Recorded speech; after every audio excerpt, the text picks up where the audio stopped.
ब्रह्मा के मुख से ब्राह्मण पैदा हुआ, बाजुओं से क्षत्रिय पैदा हुआ,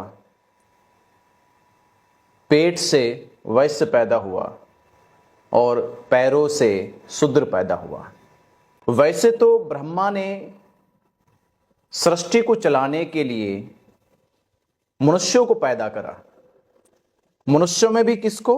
ब्राह्मण पुरुष को, क्षत्रिय पुरुष को, वैश्य पुरुष को और शूद्र पुरुष को।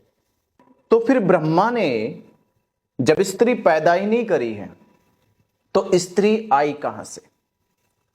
सारे वेद, सारे शास्त्र ये तो कहते हैं कि ब्रह्मा के द्वारा ही 4 वर्णों की उत्पत्ति हुई। उनका वर्णन वेदों में है। तो स्त्रियों की उत्पत्ति कैसे हुई? और उन स्त्रियों को ऐसे धर्म शास्त्र पढ़ाए जा रहे जिन धर्म शास्त्रों में उनका स्थान ही नहीं है। ब्राह्मण बना तो पुरुष बना, क्षत्रिय बना तो पुरुष बना, वैश्य बना तो पुरुष बना, शूद्र बना तो पुरुष बना। तो और आज के वेदांतवादी, शास्त्रवादी और वो शंकराचार्य जो ये कहते हैं कि संसार की उत्पत्ति की जननी महिला है, तो उस महिला की जननी को तुमने वेदों में ही नहीं लिखा, वर्णों में ही नहीं लिखा, शास्त्रों में ही नहीं लिखा। इससे यह सिद्ध होता है कि किस प्रकार से आदि काल में भी पुरुष मानसिकता ने महिलाओं के विषय पे बिल्कुल भी नहीं लिखा।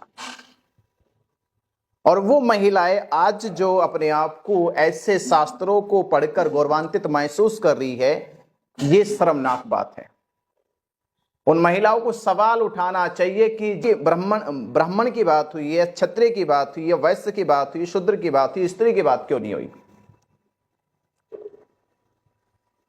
तो ऐसे शास्त्रों की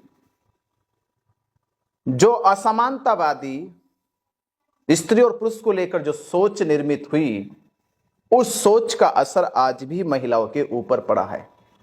और इसी के कारण बाबा साहब डॉक्टर अंबेडकर जी ने हिंदू कोर्ट बिल पेश किया कि जिन शास्त्रों में, जिन साहित्यों में महिलाओं को बराबरी का हक नहीं है, समानता का हक नहीं है, ऐसे शास्त्रों को समाज में पढ़ना और पढ़ाना बंद कर देना चाहिए।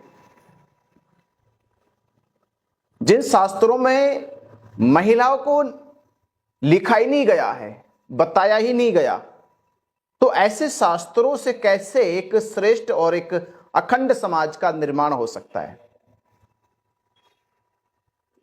तो आज की वर्तमान जो धार्मिक संसदें चल रही है, उन धार्मिक संसदों में ये मुद्दे उठाने चाहिए कि जिन शास्त्रों में महिलाओं को समान अधिकार, समान रूप से उनके विषय पे लिखा नहीं गया, ऐसे शास्त्रों को देश में पढ़ना और पढ़ाना बंद कर देना चाहिए।